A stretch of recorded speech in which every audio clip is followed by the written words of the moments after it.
You ask Tiger to solve. This deals with linear equations with one unknown. The final result is x equals 5. Let's solve it step by step.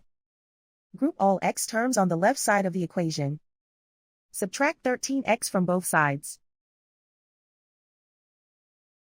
Group like terms. Simplify the arithmetic. Group like terms. Simplify the arithmetic.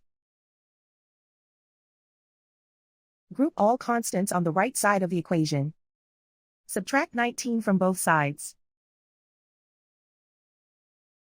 Simplify the arithmetic.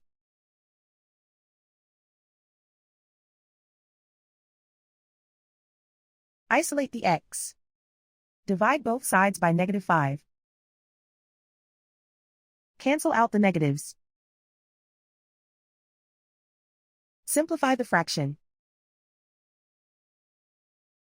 Cancel out the negatives. Find the greatest common factor of the numerator and denominator. Factor out and cancel the greatest common factor. And so the final result is x equals 5.